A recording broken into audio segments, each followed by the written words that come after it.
मंगल math students, आज का जो हमारा टॉपिक है सेल्फ इंडक्शन। आज हम सेल्फ इंडक्शन के बारे में डिस्कशन करेंगे कि सेल्फ इंडक्शन क्या होता है। इससे पहले हमने फैराडे लॉ पढ़े हैं। फैराडे लॉ में फैराडे ने इलेक्ट्रोमैग्नेटिक इंडक्शन से रिलेटेड 2 लॉ दिए थे आपके, ठीक है। तो जो फर्स्ट लॉ था, फर्स्ट लॉ में तो हमारा क्या था कि अगर हम मैग्नेटिक फ्लक्स चेंज करते हैं, किसी कॉइल के लिए मैग्नेटिक फ्लक्स चेंज करते हैं, तो उसमें क्या प्रोड्यूस हो जाता है, एक करंट प्रोड्यूस होता है, ठीक है। ईएमएफ सेटअप होगा कॉइल से और उस ईएमएफ के कारण उसमें क्या होगा, करंट प्रोड्यूस होगा।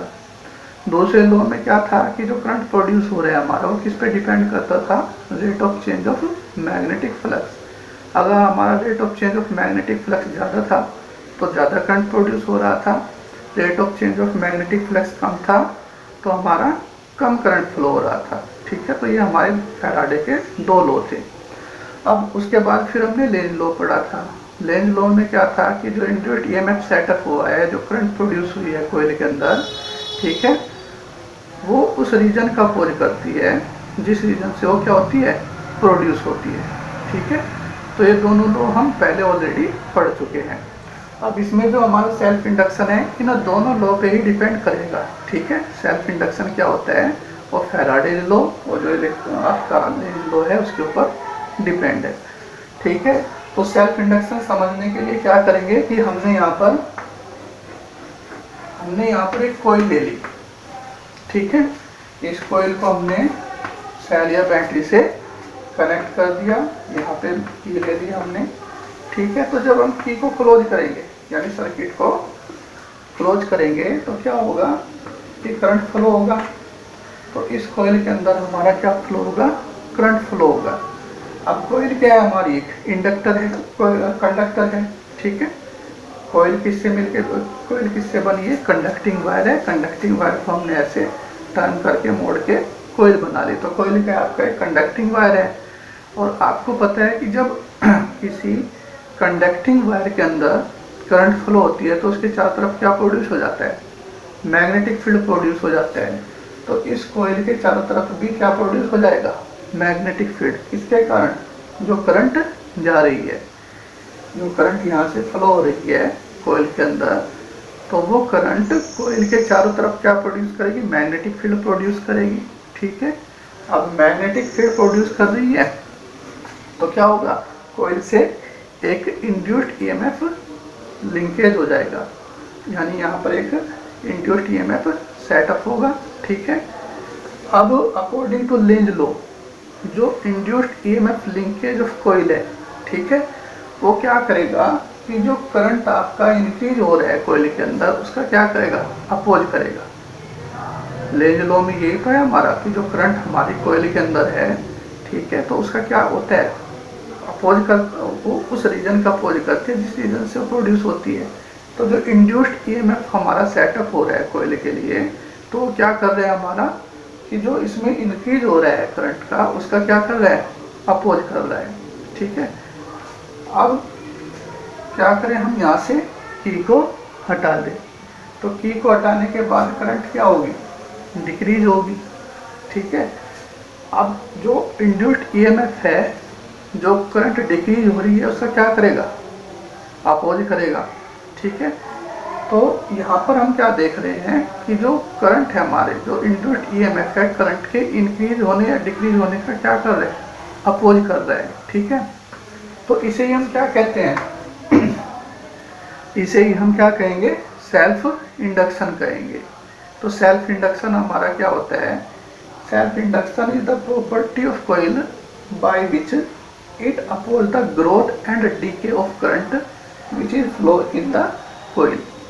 सेल्फ इंडक्शन हमारा क्या होगा, वो प्रॉपर्टी होती है, ठीक है, जिसके कारण वो क्या करती है कि कॉइल में जो हमारी करंट की ग्रोथ या डीके है, उसका क्या करेगी, वो अपोज करेगी।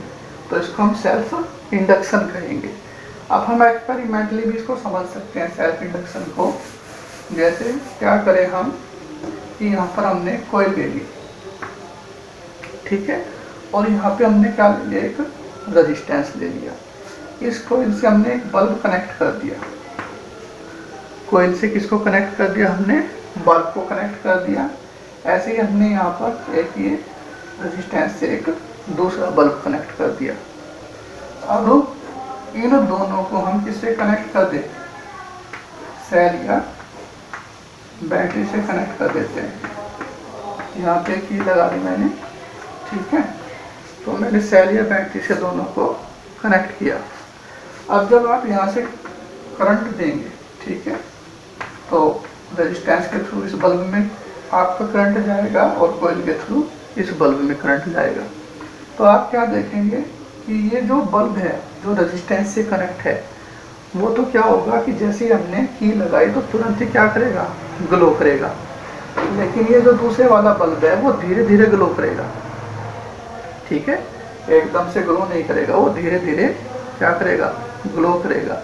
उसका रीज़न यही है हमारा कि जब आपने की लगाई तो जो करंट जा रही है हमारी, क्योंकि हमारे रेजिस्टेंस के लिए तो कोई इंड्यूस्ड ईएमएफ नहीं है, ठीक है, लेकिन कॉइल के लिए क्या होता है, इंड्यूस्ड ईएमएफ सेटअप होगा। वो क्या करेगा कि जो करंट जा रही है उस करंट का क्या कर रहा है, अपोज कर रहा है। जो ग्रोथ हो रही है, करंट इंक्रीज हो रही है, उसका क्या कर रहा है, वो अपोज कर रहा है। तो धीरे धीरे हमारा क्या होगा, बल्ब ग्लो करेगा, जबकि रेजिस्टेंस वाले सर्किट के लिए क्या करेगा, तुरंत ग्लो करेगा, ठीक है। तो हम यहाँ से जो सेल्फ इंडक्शन है वो हमारा एक्सपेरिमेंटल वेरिफिकेशन हो गया है यहाँ से उसका।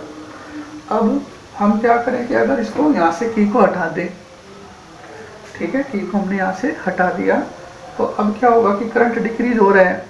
तो आप देखेंगे कि ये वाला बल्ब तो तुरंत क्या हो जाएगा, बंद हो जाएगा, और ये कुछ टाइम के बाद बंद होगा, ठीक है। उसका रीज़न भी क्या है हमारा, इसके लिए तो कोई इंड्यूस्ड ईएमएफ नहीं है, लेकिन इसके लिए क्या है हमारा, एक इंड्यूस्ड ईएमएफ है जो करंट के कम होने का क्या कर रहा है, अपोज कर रहा है। इसलिए बल्ब कुछ टाइम के बाद क्या होगा, बंद होगा, ठीक है। तो यहाँ से हम इसको जो सेल्फ इंडक्शन है एक्सपेरिमेंटल वेरिफिकेशन करें। नेक्स्ट टॉपिक है आपका coefficient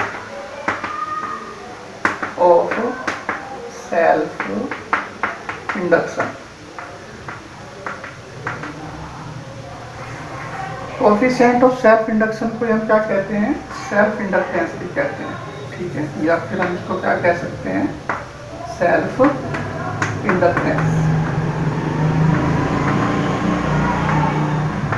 coefficient of self induction या सेल्फ इंडक्टेंस क्या होगा आपका, देखिए, जो मैग्नेटिक फ्लक्स है आपका, मैग्नेटिक फ्लक्स डायरेक्टली प्रोपोर्शनल किसके होता है, करंट के होता है, ठीक है। जितना ज़्यादा मैग्नेटिक फ्लक्स होगा उतना ज़्यादा हमारा करंट प्रोड्यूस होगा। तो यहाँ से अगर मैं प्रोपोर्शनल का साइन हटा देता हूँ तो एक कांस्टेंट लगाऊंगा एल इंटू क्या होगा यहाँ पर आई। इस एल को क्या कहते हैं हम, coefficient of self induction. L को क्या कहेंगे यहाँ पर, coefficient of self induction, coefficient of self induction या फिर सेल्फ इंडक्टेंस कहेंगे, ठीक है। तो अगर मुझे कोफिशिएंट ऑफ सेल्फ इंडक्शन होना है, ठीक है, यहाँ से मैं क्या लिख रहा हूँ इसको, L इक्वल टू 5/9। तो अगर आपकी I की वैल्यू कितनी हो, 1 एम्पियर हो, I इक्वल टू कितना हो हमारा, 1 एम्पियर हो, तब हम क्या लिखेंगे, L इक्वल टू 5। यानी जो कोफिशिएंट ऑफ सेल्फ इंडक्शन है हमारा वो किसके इक्वल होगा, मैग्नेटिक फ्लक्स के इक्वल होगा, अगर कोइल के अंदर हमारी 1 एम्पियर करंट क्या हो रही है, फ्लो हो रही है। तो इसको हम यहाँ से डिफाइन कर सकते हैं कि कोफिशिएंट ऑफ सेल्फ इंडक्शन या self inductance will be equal to magnetic flux when the current in the coil will be 1 ampere.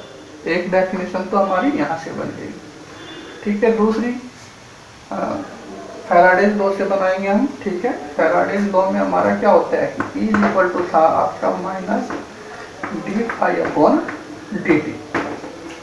E क्या था आपका, माइनस d∅/dt। तो यहाँ से फाई की वैल्यू अगर हम लिखे तो L इंटू आई हो जाएगी। तो फाई की जगह हम यहाँ पे क्या लिख सकते हैं, L इंटू आई लिख सकते हैं। तब क्या होगी आपका ये माइनस d/dt, और फाई की जगह हमने कितना ले लिया, L इंटू आई। ठीक है, एल को आप पहले लिख लें तो माइनस एल और ये D I upon D T, या फिर मैं इसको ऐसे लिख सकता हूँ minus D I upon D T, आप एक साथ लिख लीजिए, एल को बाद में लिख लेते हैं, तो minus D I upon D T into L. ठीक है, तो यहाँ से अगर मैं D I upon D T को क्या ले लूँ, 1 ले लूँ, यूनिट ले लूँ। ठीक है, if D I upon D T और यहाँ पे माइनस लगा रखते हैं। माइनस साइन क्या इंडिकेट करता है कि जो करंट है वो टाइम के अकॉर्डिंग क्या हो रही है, डिक्रीज हो रही है। ठीक है, अगर मैं इसको 1 ले लेता हूँ, यानी डिक्रीज इन करंट क्या है हमारा, 1 है। ठीक है, तब हमारा E इक्वल टू किसके होगा, एल के। तो एक डेफिनेशन मेरी यहाँ से बन गई।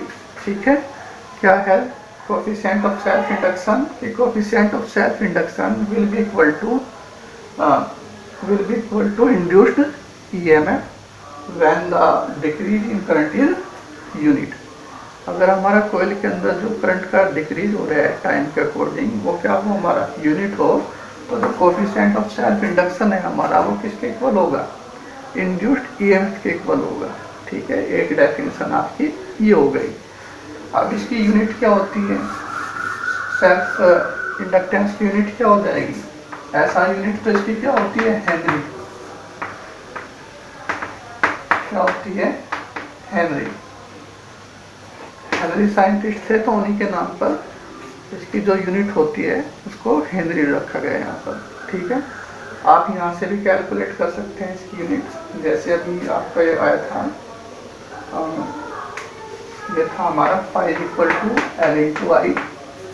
ठीक है, five equal to L into I आया था, तो वहाँ से हम अगर एल की यूनिट निकाले तो 5 अपॉन आई। ठीक है, फाइव की क्या होती है, वेबर होती है, और आई की क्या होती है, एम्पियर। तो एक यूनिट हम ये भी लिख सकते हैं, वेबर पर एम्पियर, या फिर इसकी टर्म में लिखना चाहते हैं इंड्यूस्ड EMF की, तो आप यहाँ से भी इसकी यूनिट कैलकुलेट कर सकते हैं। ठीक है, ये आपका अगर यहाँ से एल कैलकुलेट करें तो एल कितना हो जाएगा आपका, minus T upon D I upon D T. ठीक है, ये यूनिट क्या होती है आपकी, वोल्ट होती है, और D I upon D T का मीनिंग क्या हो गया, ampere per second, ampere per second. या मैं इसको ऐसे लिख सकता हूँ, वोल्ट, ये ऊपर जाके माइनस का हो जाएगा एम्पियर, एम्पियर इनवर्स और ये सेकेंड। ठीक है, ये भी आप इसकी यूनिट लिख सकते हैं। जनरली हम क्या लिखते हैं इसकी